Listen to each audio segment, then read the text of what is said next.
Boa noite, irmãos. A graça e a paz do Senhor aos irmãos.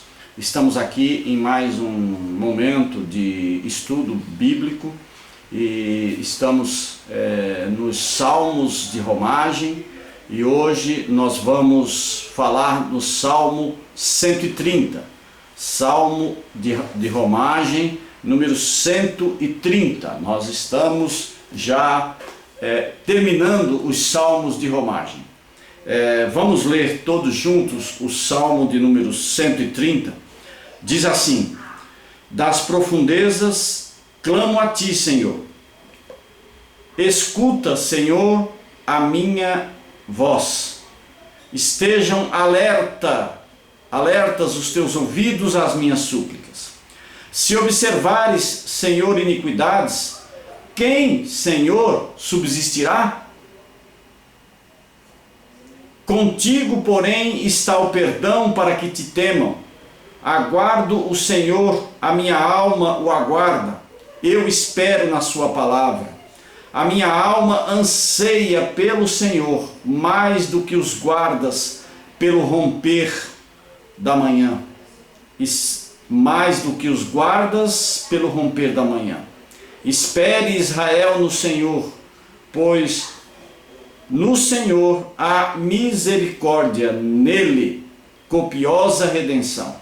É ele quem redime a Israel de todas as suas iniquidades. Este salmo número 130, ele está classificado, além de ser um dos salmos de romagem, que eram aqueles cânticos entoados pelos romeiros em direção a Jerusalém, ele também está classificado entre um dos salmos penitenciais. Os outros salmos penitenciais são o Salmo 6, o 32, o 38, o 51, o 102 e o 143, e esse, o 130.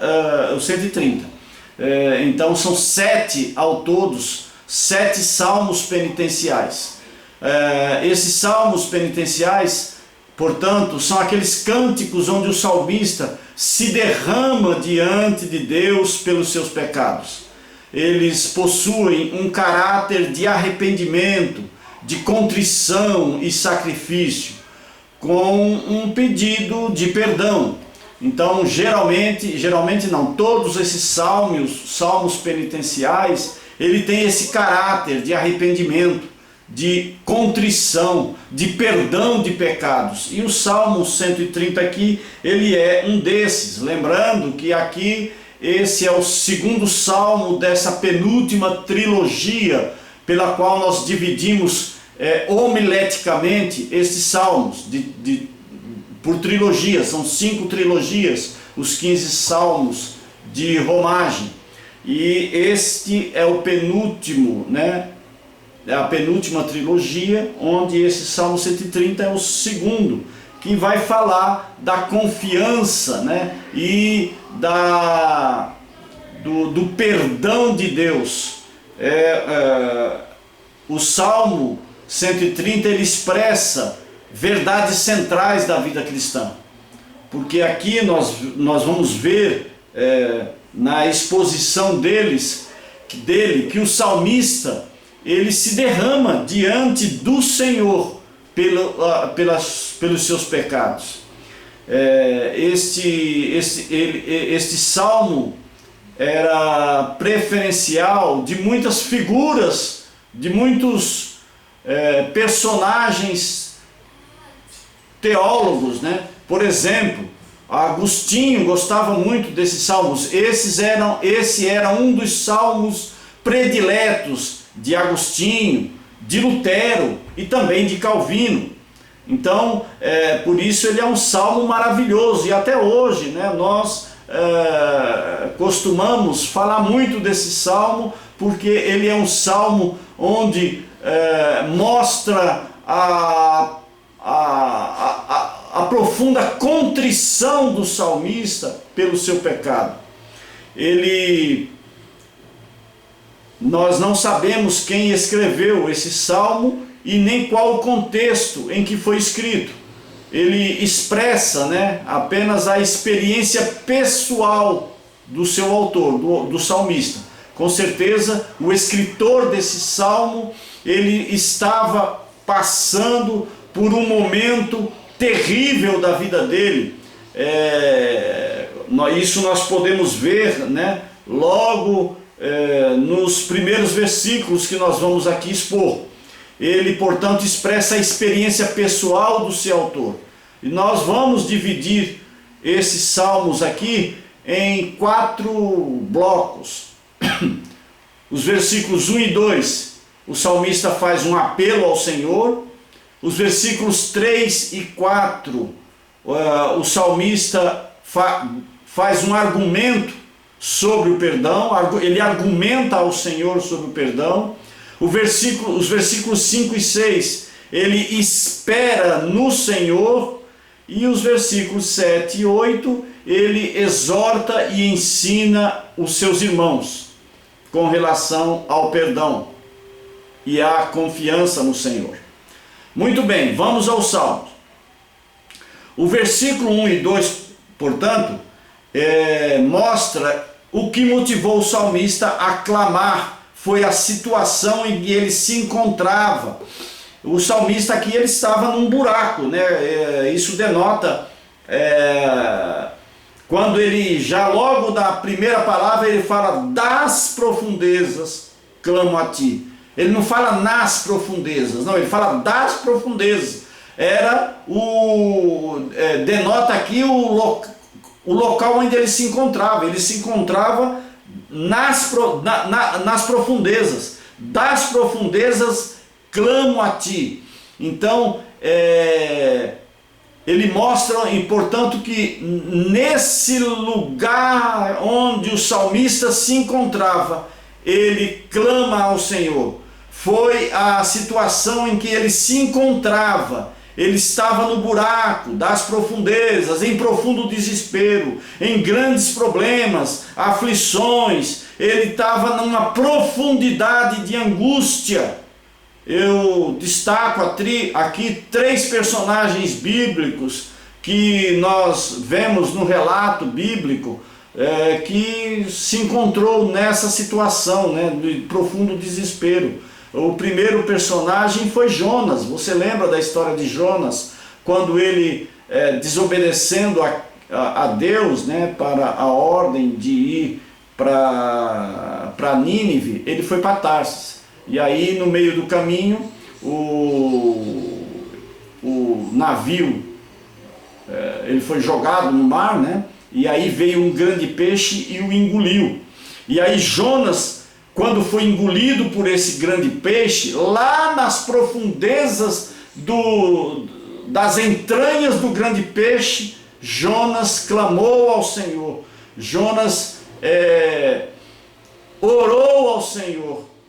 Outro personagem que nós podemos ver que também se encontrou nessa situação, foi o profeta Daniel, quando ele estava na cova dos leões, e também quando ele foi jogado na fornalha de fogo ardente. Nós vemos que foram situações em que Daniel se viu profundamente abalado. Das profundezas, era esse o momento pelo qual esse Daniel se encontrava, e ele também clamou ao Senhor. E também nós podemos ver Jeremias, né? O profeta Jeremias, quando ele foi preso e colocado na masmorra, ele também clamou ao Senhor. E podemos citar aqui muitos outros exemplos de outros personagens bíblicos, né? Pedro, Paulo, né? Paulo e Silas, quando também foi jogado na masmorra, e a masmorra era um lugar terrível, né? Era uma prisão terrível, fétida, insalubre, e Paulo e Silas, quando estavam lá naquele local, diz que Paulo estava orando ao Senhor, estava clamando ao Senhor, louvando ao Senhor, porque ele sabia que o Senhor viria em seu socorro.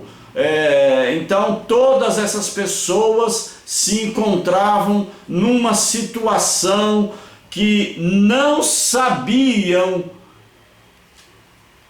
Eles sabiam, aliás, que não tinham nada que eles pudessem fazer a não ser clamar a Deus por socorro.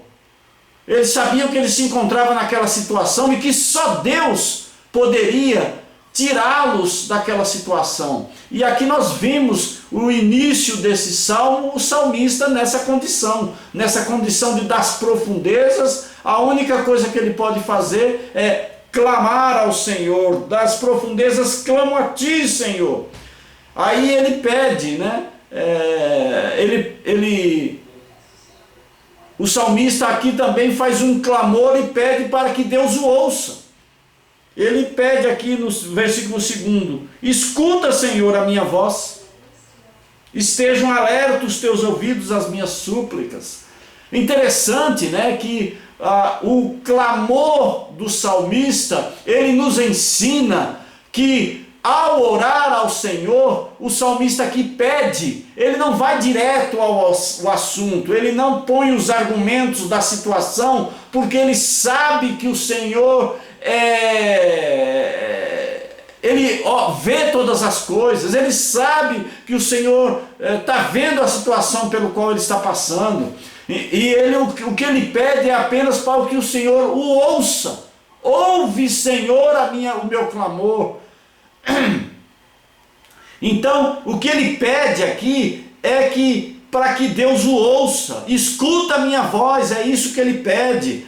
Então nós aqui temos que aprender que não devemos nos esconder nos momentos de profunda tristeza, de profunda depressão, angústia. Nós devemos clamar a Deus, pois Ele pode nos tirar da situação em que nos encontramos. Aqueles momentos em que sentimos que estamos sendo sufocados pelos problemas. Sabe, aqueles momentos em que você está se sentindo como se estivesse se naufragando numa água, onde a água vai te deixando cada vez mais sufocado, sem respiração. É nessas situações onde o salmista se encontra e que muitas vezes nós nos encontramos, é nessa situação que nós temos que clamar ao Senhor. E ele clama ao Senhor para que o Senhor o ouça. Ouve, Senhor, o meu clamor. Aqueles momentos, portanto, onde nós somos sufocados pelos problemas, clame ao Senhor. Ele vai te dar paz e vai te tirar dessa situação. Portanto, os versículos 1 e 2 é uma oração maravilhosa, é o início da oração maravilhosa, né, das profundezas. E aí os versículos 3 e 4, ele começa a fazer um maravilhoso argumento, né? Interessante, porque nós temos que argumentar com o Senhor. Muitas vezes a nossa oração é só petição, pede, ó Senhor, me dá, me isso, me aquilo, Mas o interessante é que o salmista aqui, ele pede para que Deus o ouça, e aí ele tendo a certeza que Deus está com os ouvidos inclinados para a sua voz, ele começa a argumentar com o Senhor no versículo 3 e 4, né? Ele diz: se observares, Senhor, iniquidades, quem, Senhor, subsistirá? O salmista, depois, portanto, de pedir para que o Senhor o ouça, ele argumenta com Deus e apresenta 3 motivos para que seja atendido por Deus. Ele apresenta aqui nesse argumento 3 pedidos para que o Senhor atenda a sua oração. O primeiro argumento está no versículo 3, que ele, reconhecendo que é pecador, né? Ele diz: se observares, Senhor, iniquidades, ele reconhecendo que ele é pecador, e se Deus for seguir a lógica da justiça, vai ter que destruir toda a raça humana, porque não sobra um. Olha o que ele fala aqui: se observares, Senhor, iniquidades, quem, Senhor, subsistirá? Ele diz, se o Senhor for levar em conta, porque essa palavra aqui, observares, é levar em conta, é um termo matemático lá no hebraico, é levar em conta. Então, se o Senhor for levar em conta, for anotar as iniquidades das pessoas, não sobra um. É isso, é esse o primeiro argumento que ele usa para com o Senhor aqui. Todos praticam iniquidade. O termo, se observares, dá a ideia de levar em conta, como eu já disse. Se Deus for levar em conta, listar, registrar os nossos pedidos, ninguém subsistirá. É esse o argumento do salmista. No mesmo versículo aqui, né, que nós vimos, ele usa duas vezes a palavra Senhor. Lá no hebraico, a primeira, né, que está toda em maiúsculo aí na sua tradução, ele fala do Senhor, é o tetagrama, né, o Yahvé. E a segunda, onde só o S é maiúsculo, no original lá é a palavra Adonai. Então ele usa duas vezes para designar Deus, né, Yahvé e Adonai, enfatizando um senso muito terrível da gloriosa majestade de Deus e um pavor da sua ira. Senhor, se observares, Senhor, iniquidades, quem, Senhor, subsistirás? Se, Senhor, tu fosses praticar a justiça para com todos, quem subsistiria? É isso o argumento do salmista. Ninguém, porque todos nós somos pecadores. É isso que o salmista está argumentando. Então, se ele agir com justiça, vai ter que destruir todos. E o segundo argumento está no versículo 4. Ele diz, logo no princípio, contigo, vírgula, porém, olha o porém aí, contigo, porém, está o perdão. O segundo argumento é que ele denota que o Senhor, é do Senhor o perdão. Só o Senhor pode perdoar pecados, pois ele é a parte ofendida no pecado, né? É por isso que lá naquela passagem onde Jesus vai curar aquele enfermo que está lá na maca e que foi colocado diante do Senhor lá, antes, a primeira palavra que o Senhor dirige àquele enfermo é: os teus pecados estão perdoados.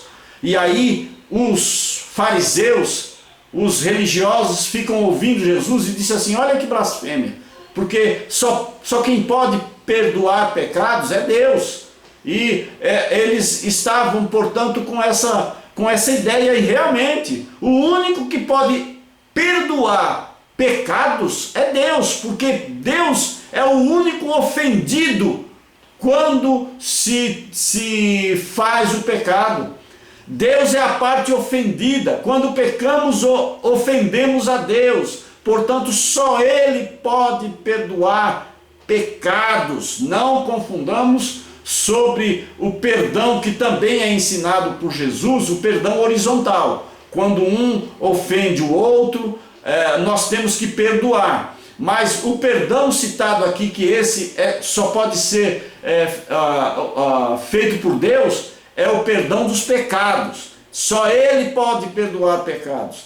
Todo pecado requer punição. Sem derramamento de sangue não tem perdão de pecados. Então, não é que o Senhor simplesmente perdoa o pecado e deixa para lá. Não, todo pecado requer uma punição. Todo pecado requer um derramamento de sangue. Sem derramamento de sangue não tem perdão de pecados. E o Senhor já providenciou esse pagamento. O Senhor já colocou, já ofertou este pagamento para os pecadores, que foi a morte vicária do seu Filho Jesus lá na cruz. Ele pagou esse alto preço, imensurável preço para o perdão dos nossos pecados.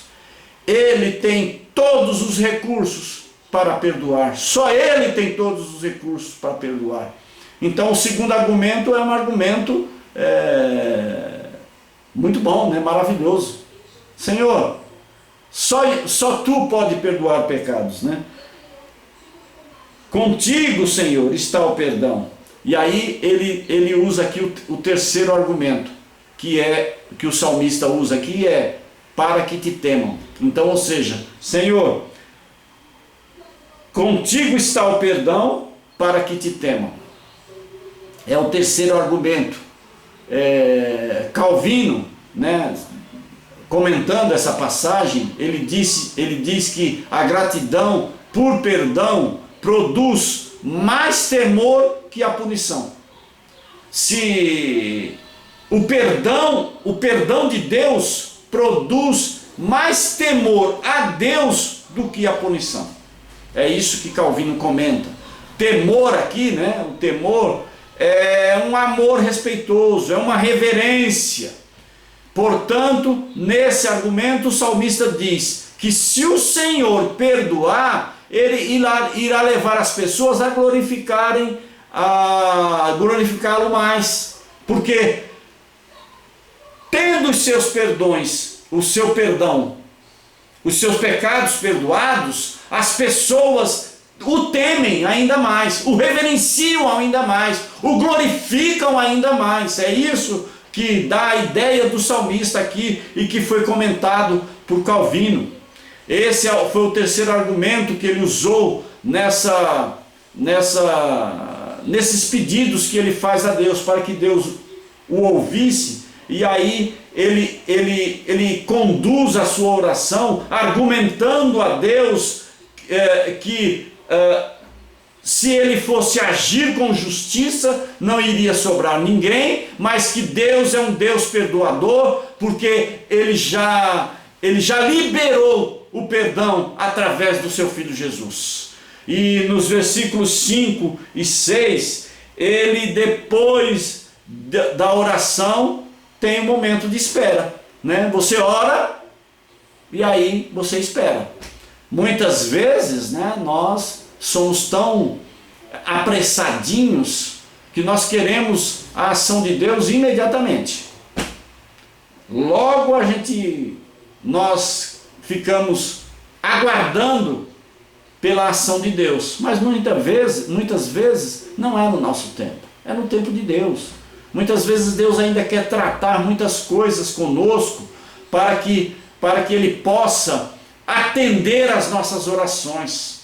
Então, depois da oração tem um momento de espera. Ele espera de todo o coração. O salmista aqui espera de todo o coração. Quando ele fala aqui, aguardo o Senhor, a minha alma o aguarda. Quando ele expressa a minha alma o aguarda, ele está dizendo que ele está esperando no Senhor de todo o coração, confiado em Deus. Por quê? Porque ele diz aqui, espero na sua palavra.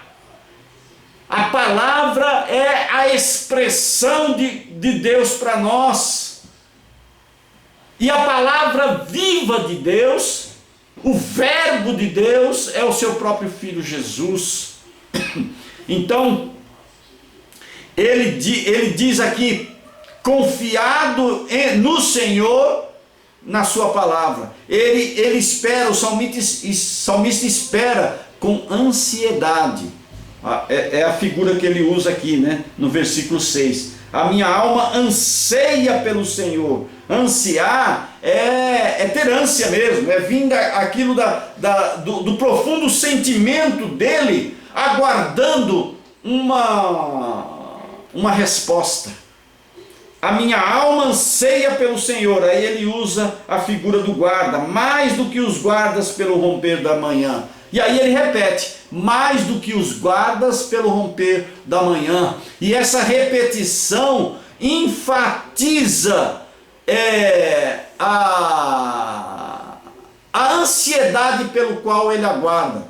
Ele, ao usar essa figura do guarda que espera o alvorecer, você imagina o guarda aqui, né? Eram aqueles guardas que guardavam a cidade. Na escuridão, eles ficavam guardando dos roubadores, dos invasores, e eles ficavam a noite toda em vigília mesmo. E aí, naquela expectativa toda, eles ansiavam pelo romper da aurora. É essa figura que ele usa aqui, para dizer que ele está aguardando no Senhor. A minha alma espera na escuridão, antevendo o alvorecer da luz de Deus. Quando ele usa a figura do guarda, é que o guarda, apesar dele estar ali na escuridão, na noite, ele sabe que o alvorecer vem. É a certeza que ele tem. Olha, daqui a pouco vai acontecer o alvorecer da luz de Deus. É por isso que em outro salmista lá, na palavra de Deus diz: o choro pode durar uma noite, mas a alegria vem ao amanhecer. O salmista almeja os sinais do favor de Deus e a realidade de sua graça. E, portanto, essa repetição dos guardas enfatiza o sentimento de ardente espera, ansiedade pela espera no Senhor. É isso que o salmista expressa aqui. E sabendo, tendo a certeza, confiado no Senhor, que a luz de Deus vem, que a luz de Deus vem invadir a escuridão, muitas vezes, pelas quais nós estamos passando, das profundezas, muitas vezes, pelas quais nós estamos imersos. É isso que o versículo 5 e 6 nos mostra. E o último bloco aqui está nos versículos 7 e 8, quando ele diz: espere Israel no Senhor, pois no Senhor há misericórdia, nele copiosa redenção, é ele quem redime a Israel de todas as suas iniquidades. O salmista exorta aqui e encoraja todo o povo de Deus, da mesma maneira que ele clama ao Senhor e espera no Senhor, ele encoraja todo o povo de Deus a esperar no Senhor. Da mesma maneira, ele exorta os seus irmãos a depender do Senhor e confiar nele, pois nele há misericórdia e redenção. Ele usa aqui duas palavras maravilhosas: pois no Senhor há misericórdia. E o que é misericórdia? É você sentir as misérias alheias com o coração. Misericórdia é você olhar as misérias dos outros e querer estar no lugar dele, e querer ajudá-lo.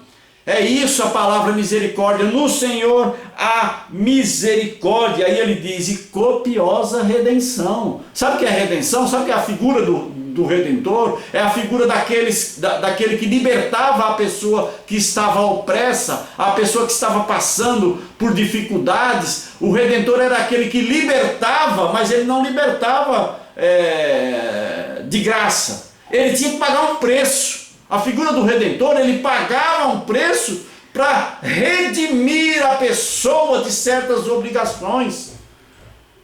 E aí ele diz aqui que no Senhor há copiosa redenção, porque ele já pagou pela nossa redenção, pelas nossas iniquidades. É isso que o salmista ensina e está exortando aqui os seus irmãos. É ele quem redime a Israel de todas as suas iniquidades. É ele quem redime as nossas vidas de todas as nossas mazelas, de todas as nossas iniquidades. E aí eu quero concluir dizendo que o salmista encontra-se em um estado de desolação emocional, oprimido pela miséria e pela culpa, estado esse que muitas vezes nós também nos encontramos. No entanto, ao perceber que Deus ouve as suas súplicas e lhe concede pleno perdão, sua escuridão abre caminho à luz e à esperança da copiosa redenção que há no Senhor. Se formos honestos conosco mesmos, teremos de admitir as profundezas de nossa pecaminosidade, o lamaçal onde nós nos encontramos. E quando nós somos dessa forma oprimidos, Deus ouve nossas súplicas por misericórdia. Ele não se lembra dos nossos pecados, mas antes nos concede perdão por meio da obra redentora de Cristo que nos dá esperança. Cristo desce até as nossas profundezas para nos elevar em salvação. O nosso socorro bem presente é Cristo. Portanto, irmãos, se você ou quando você estiver se sentindo, ou quando você estiver com a sua alma nas profundezas, lembre-se de clamar ao Senhor. Lembre-se que nós temos um socorro bem presente.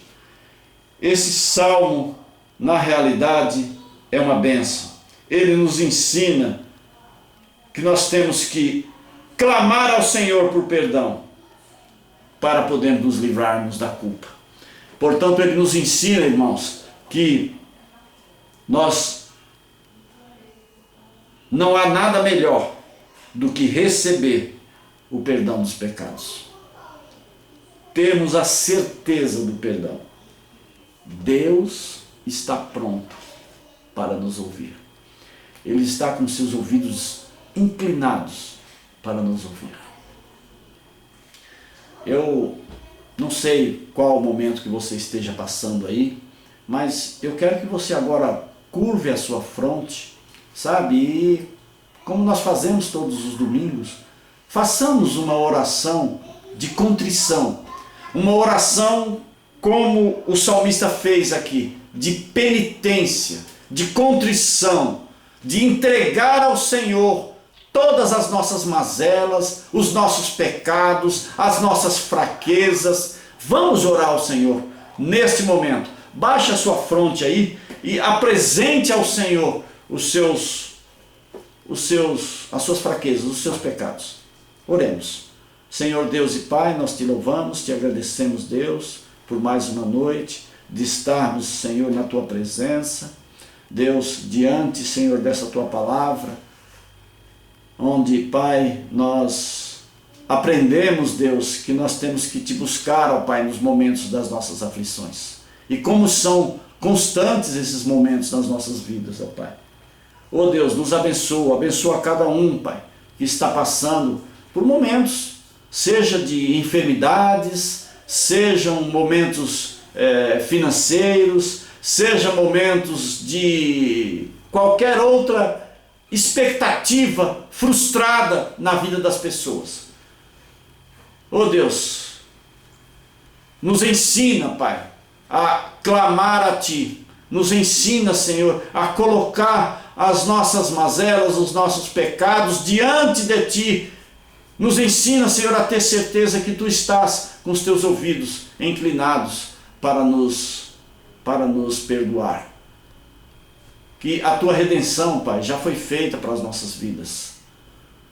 Oh Deus, muito obrigado. Nós somos gratos a Ti, ó Deus, por essa maravilhosa redenção através do Teu Filho Jesus. Abençoa cada vida, Pai. Abençoa, Senhor, a cada irmão que está me ouvindo nesta noite. E que o Senhor possa, Pai, tirar aqueles que estão se sentindo das profundezas do seu ser. Muitas vezes com depressão, muitas vezes com problemas.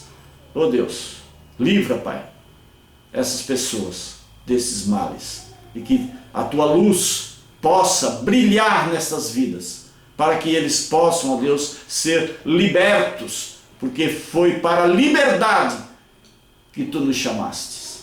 Muito obrigado, Deus. Essa é a minha oração em nome do Teu Filho Jesus. Amém. Amém, irmãos. Que a graça do nosso Senhor e Salvador Jesus Cristo, o amor de Deus o Pai e as doces e eternas consolações do Espírito Santo esteja com você, cada irmão aí que me ouve e cada irmão espalhado por toda a face da terra, hoje e sempre. Amém. Muito obrigado, irmãos, que Deus abençoe a sua vida e, querendo Deus, no domingo nós estaremos na nossa escola bíblica dominical e esteja ligado conosco aí e Deus abençoe a sua vida.